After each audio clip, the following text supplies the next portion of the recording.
ಎಲ್ಲರಿಗೂ ನಮಸ್ಕಾರ. ರುಚಿ ಅಡುಗೆಗೆ ಸ್ವಾಗತ. ಇವತ್ತು ಪನ್ನೀರಲ್ಲಿ ತುಂಬಾ ಡಿಫ್ರೆಂಟ್ ಆಗಿರೋ ಒಂದು ಫ್ರೈ ಮಾಡ್ತಾ ಇದ್ದೀನಿ. ಡ್ರೈ ಫ್ರೂಟ್ಸ್ ಎಲ್ಲ ಹಾಕಿರ್ತೀನಿ. ಇದಕ್ಕೆ ತುಂಬಾ ರುಚಿಯಾಗಿರುತ್ತೆ, ಸಖತ್ತಾಗಿರುತ್ತೆ, ಬೇಗನೂ ಆಗೋಗುತ್ತೆ. ಇದನ್ನು ನಾನು ಹೇಗೆ ಮಾಡ್ತೀನಿ ಅಂತ ನಿಮಗೆ ತೋರಿಸ್ಕೊಡ್ತೀನಿ. ಬನ್ನಿ ಶುರು ಮಾಡೋಣ. ಹಾಗಿದ್ರೆ ಈ ರೆಸಿಪಿಗೆ ಮೇಯ್ನ್ ರುಚಿ ಕೊಡೋದೇ ಡ್ರೈ ಫ್ರೂಟ್ಸ್. ಆ ಡ್ರೈ ಫ್ರೂಟ್ಸಿಗೆ ಯಾವುದೇ ತೊಗೊಂಡಿದ್ದೀನಿ ಅಂದರೆ ವಾಲ್ನಟ್ಸ್ ತೊಗೊಂಡಿದ್ದೀನಿ, ಒಂದು 7-8 ತೊಗೊಂಡಿದ್ದೀನಿ. ಗೋಡಂಬಿನ ಕೂಡ ಒಂದು 7-8 ತೊಗೊಂಡಿದ್ದೀನಿ. ಬರೀ ವಾಲ್ನಟ್ಸ್ ಕೂಡ ಹಾಕಿ ಕೂಡ ಮಾಡ್ಬೋದು. ಇದನ್ನು ಎರಡನ್ನೂ ಹಾಕಿದ್ರೆ ಇನ್ನೂ ಚೆನ್ನಾಗಿರುತ್ತೆ. ಹಾಗಾಗಿ ನಾನು ಎರಡನ್ನೂ ಉಪಯೋಗಿಸ್ತಾ ಇದ್ದೀನಿ. ಕೊತ್ತಂಬರಿ ಸೊಪ್ಪು ಒಂದು ಹಿಡಿಯಷ್ಟು ತೊಗೊಂಡಿದ್ದೀನಿ. ಪುದೀನ ಸೊಪ್ಪು ಒಂದು ಹಿಡಿಯಷ್ಟು ತೊಗೊಂಡಿದ್ದೀನಿ. ನೆಕ್ಸ್ಟ್ ಗಟ್ಟಿ ಮೊಸರು ತೊಗೋಬೇಕು. 3 ಸ್ಪೂನ್ ತೊಗೊಂಡಿದ್ದೀನಿ ಇದನ್ನು ನಾನು. ಬೆಳ್ಳುಳ್ಳಿ ಒಂದು 4 ಎಸಳು, ಜಾಸ್ತಿ ಬೇಡ.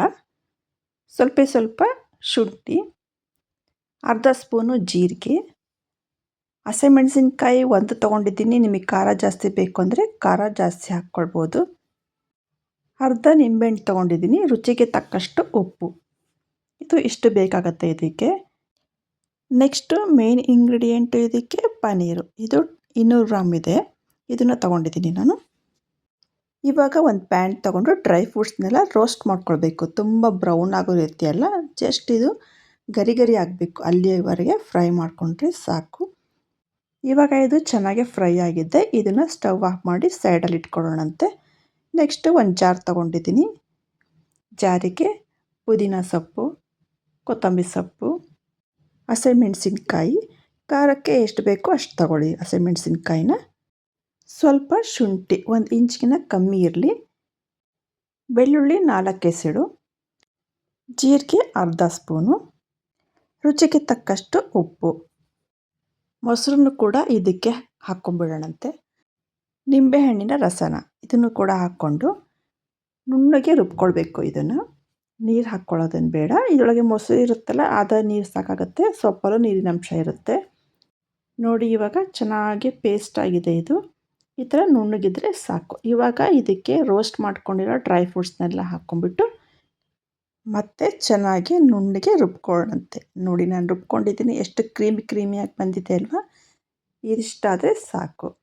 ನೆಕ್ಸ್ಟು ಪನ್ನೀರ್ ತೊಗೊಳ್ಳೋಣಂತೆ. ಪನ್ನೀರ್ ತೊಗೊಂಡು ಈ ಥರ ಇಡೀ ಪನ್ನೀರಿಗೂ ನೀವು ಮ್ಯಾರಿನೇಟ್ ಮಾಡ್ಕೊಳ್ಬೋದು. ನಾನು ಮಧ್ಯದಲ್ಲಿ ಕಟ್ ಮಾಡಿ 2 ಪೀಸ್ ಮಾಡ್ಕೊಂಡಿದ್ದೀನಿ. ಮಸಾಲೆ ಎಲ್ಲ ಚೆನ್ನಾಗಿ ಪನ್ನೀರಿಗೆ ಹತ್ಕೊಳ್ಬೇಕು ಅಂದರೆ ಮಧ್ಯದಲ್ಲಿ ಈ ಥರ ಕಟ್ಸ್ ಮಾಡಬೇಕು. ತುಂಬ ಡೀಪಾಗಿ ಬೇಡ, ಮೇಲೇ ಮಾಡ್ಕೊಳ್ಳಿ. ಈ ಥರ 2 ಸೈಡಿಗೂ ಕಟ್ಸ್ ಮಾಡಿಕೊಂಡ್ರೆ ಮ್ಯಾರಿನೇಟ್ ಚೆನ್ನಾಗಾಗುತ್ತೆ ಪನ್ನೀರು, ಅವಾಗ ಟೇಸ್ಟಿಯಾಗಿ ಬರುತ್ತೆ. ಇವಾಗ ಪನ್ನೀರೆಲ್ಲ ಕಟ್ ಮಾಡ್ಕೊಂಡಿದ್ದಾಗಿದೆ. ಇದಕ್ಕೆ ನಾವು ಮಾಡಿ ಇಟ್ಕೊಂಡಿರೋ ಪೇಸ್ಟನ್ನ ಹಚ್ಕೊಳ್ಬೇಕು. ನೋಡಿ, 4 ಸೈಡಿಗೂ ಚೆನ್ನಾಗಿ ಪೇಸ್ಟನ್ನ ಹಚ್ಚಬೇಕು. ಇದನ್ನು ತಕ್ಷಣ ಮಾಡೋದಕ್ಕಿಂತ ಇದು ಚೆನ್ನಾಗಿ ಎಲ್ಲ 4 ಸೈಡಿಗೂ ಹಚ್ಚಾದಮೇಲೆ ಒಂದು ಅರ್ಧ ಗಂಟೆ ಅಥವಾ 10 ನಿಮಿಷ ನೀವು ಫ್ರಿಜ್ಜಲ್ಲಿ ಇಟ್ಬಿಟ್ರೆ ಚೆನ್ನಾಗಿ ಮ್ಯಾರಿನೇಟ್ ಆಗಿರುತ್ತೆ. ಆವಾಗ ನೀವು ಮಾಡಿಕೊಂಡ್ರೆ ತುಂಬಾ ಚೆನ್ನಾಗಿ ಬರುತ್ತೆ. ಟೈಮ್ ಇಲ್ಲ, ತಕ್ಷಣ ಮಾಡ್ಕೊಳ್ತೀವಿ ಅನ್ನೋದಾದರೆ ತಕ್ಷಣ ಕೂಡ ಮಾಡ್ಕೊಳ್ಬೋದು. ಆದರೆ ಒಂದು 10 ನಿಮಿಷ ಇಟ್ಟರೆ ತುಂಬಾ ರುಚಿಯಾಗಿ ಬರುತ್ತೆ. ನೋಡಿ, 4 ಸೈಡು ನಾನು ಹಚ್ಚಿ ಇಟ್ಟಿದ್ದೀನಿ. ಈ ಥರ ಹಚ್ಚಿ ಇಡಬೇಕು.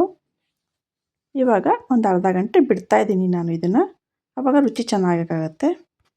ನಾನು ಅರ್ಧ ಗಂಟೆ ಪನ್ನೀರನ್ನ ಮ್ಯಾರಿನೇಟ್ ಮಾಡಿ ಇಟ್ಟಿದ್ದೆ. ಇವಾಗ ಒಂದು ತವಾಗೆ ಸ್ವಲ್ಪ ಎಣ್ಣೆ ಹಾಕಿಬಿಟ್ಟು ಪನ್ನೀರನ್ನ ಇಡ್ತಾಯಿದ್ದೀನಿ. ಇದು ತವಾ ಫ್ರೈ ಆಗಿರೋದ್ರಿಂದ ತುಂಬ ಎಣ್ಣೆ ಹಾಕಕ್ಕೆ ಹೋಗಬೇಡಿ, ತುಂಬ ಆಯ್ಲಿ ಅನಿಸ್ಬಿಡುತ್ತೆ.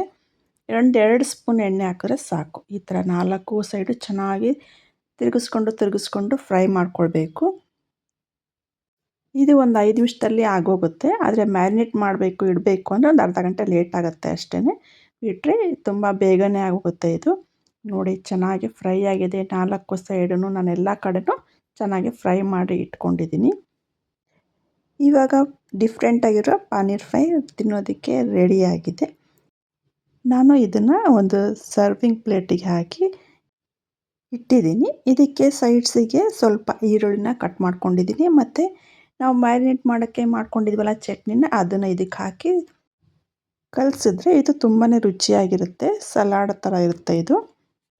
ನಿಮಗೆ ಹೇಗೆ ಅನಿಸ್ತು ಈ ಪನ್ನೀರ್ ಫ್ರೈ ರೆಸಿಪಿ? ಈ ರೆಸಿಪಿ ನಿಮಗೆ ಇಷ್ಟ ಆಗಿದೆ ಶೇರ್ ಮಾಡಿ, ಲೈಕ್ ಮಾಡಿ, ಕಮೆಂಟ್ ಮಾಡಿ. ಹಾಗೆ ಹೊಸ್ದಾಗಿ ನಮ್ಮ ಚಾನಲ್ ಯಾರ್ಯಾರು ನೋಡ್ತಿದ್ದೀರಾ ಅವರೆಲ್ಲ ಸಬ್ಸ್ಕ್ರೈಬ್ ಮಾಡಿ. Thank you.